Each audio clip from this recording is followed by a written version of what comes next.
Hey everyone, I'm going on a celebratory fast today.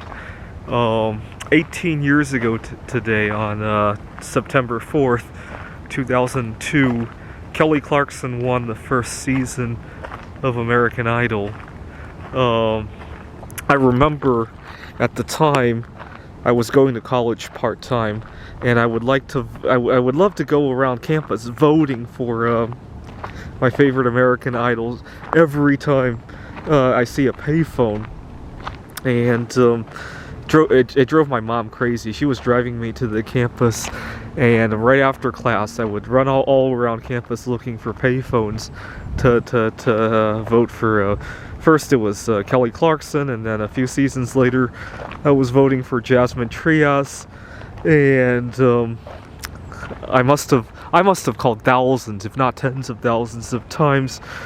I think it was during the Jasmine Trias season that the school took away all the payphones, probably because I was making all these calls. It was a toll-free number, so it probably was a big hassle for them to service. They weren't really making any money off of me making these calls, and they took down all the payphones. I was so sad. I used to love payphones for all sorts of reasons, not only voting for the American Idols, but sometimes I would get into disagreements with people, and I would like to prank call people or pretend that these people had some weird phone calls. One of my favorites was one time a classmate and we got into an argument over a girl, and I put his phone number and his name on Craigslist, and I said it was like a promotion. The 10th caller could win a gold bar or something like that, and he got tons and tons of calls, but I wasn't sure if my prank had worked, so I called him on a payphone and just pretended to be an interested candidate for winning that gold bar. I was like, did I win? And he went, somebody is messing around with me. And I said, out of curiosity, was I even caller number 10? I'm just curious. And he says, no, you're more like caller number 50.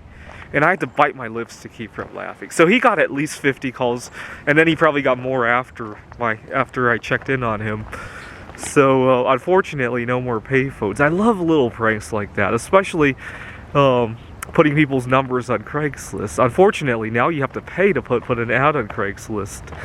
Well, probably because of too many people like me, right? They want to filter out people who just want to play pranks on Craigslist. I used to love not only putting other people's numbers on Craigslist, but putting my own number on Craigslist with very silly things to see how many people would respond to that. One time, I put an ad on Craigslist asking, what did I do? Something silly. Would you do a silly gig of some sort? Oh, I remember. I was at the time I was a novice with fasting, and I came up with this idea that if somebody could imprison me and not give me any food, right? And so I put an ad on Craigslist on a gig, asking if somebody would be willing to do that. I wasn't really that serious about it. There are better things in life than to try to force yourself to fast if you don't want to. But it was a concept for me that I wanted to put on Craigslist. What else did I put on there? Oh, when Obama was reelected back in 2012, I lost confidence with the idea of living in the United States. So I put an ad on Craigslist asking if anybody from a foreign country would marry me, so they would inherit my U.S. citizenship and I would inherit theirs, right? And then we could just swap places, right? It was a silly joke. I'm probably not going to actually go through with that, but it's a conceptual gig that I wanted to see how it would play out if somebody actually did that, right? What else? But unfortunately, no more payphones, so that's not going to go too well anymore. I mean, when I put a conceptual gig like that, I don't want somebody to have my actual phone number, right?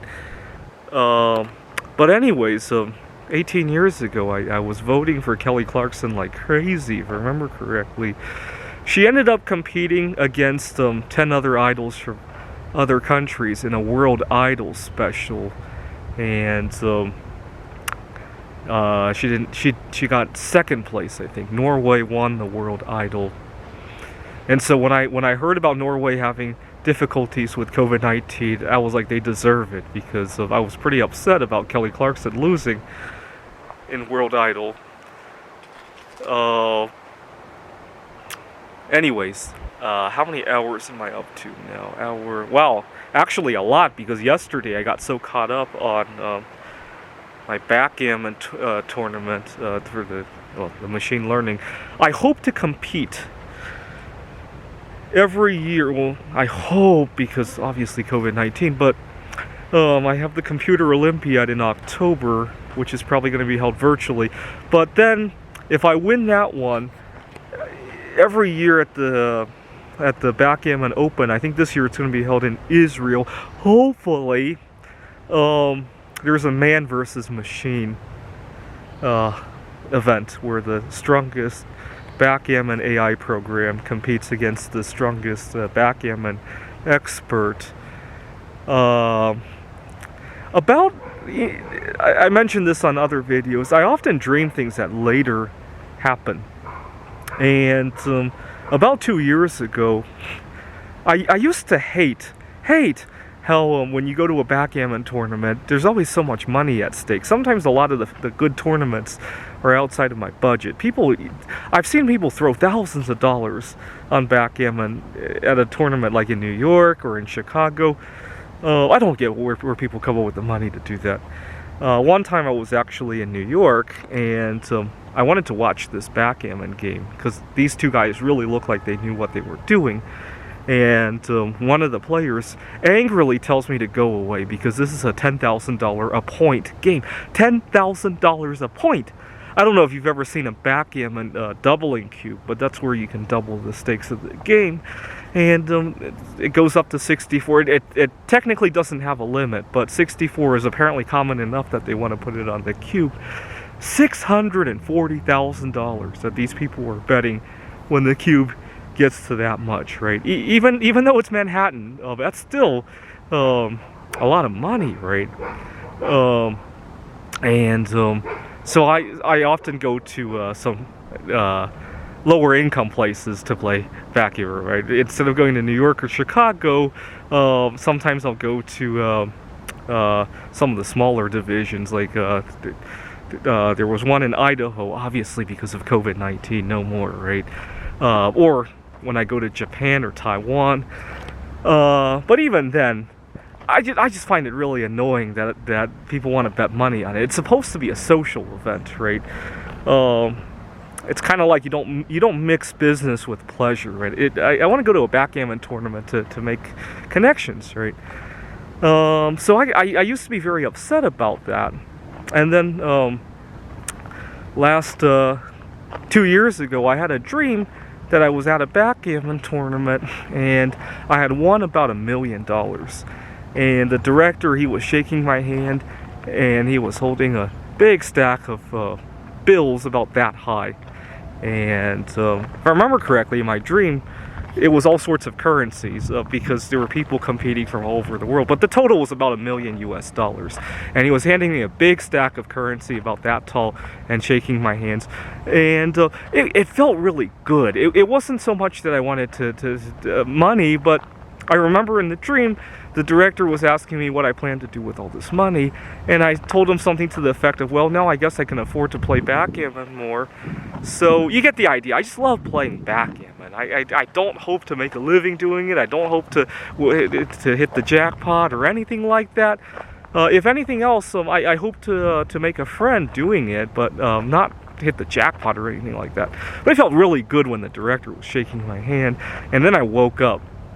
And I have still yet to realize that big jackpot. I'm hoping to realize it with the man versus machine event now. So I feel very optimistic because every time I dream something, it ends up happening. When I was 8 years old, we used to shop at Kmart a lot, my family and I. At the time, I was the only child. one night I had dreamed that the three of us had gone to Kmart and we had raced into the bathroom. It was an emergency. We all needed to use the toilet really badly. And we parked the car and we ran into the Kmart. And then a few days later, we had gone out to lunch, and all of a sudden, all of us needed to go to the bathroom. And sure enough, we pulled into Kmart. I was in disbelief. I was 8 years old, and I thought that was just so weird. But not long after that, I started to dream other things that would later happen. When I started collecting coins, like casually, not like expensive gold and silver coins, when I was 14 years old. One night I had dreamed that I had gone to the bank and found a bunch of Eisenhower dollars, and then sure enough, a few days later I do. So, and then I dreamed that the markets went negative. I dreamt, in my dream, the price of silver went negative, but a few weeks later the price of oil went negative, right? Close enough, right? So, when I think back at how I dreamt that I had won about $1 million playing backgammon, and then I think about how well I'm doing with the Computer Olympiad backgammon, and there's a man versus machine event, I'm kind of optimistic about that. I don't think they have any prize money involved, but indirectly I'm probably gonna score big somewhere if I win that, right?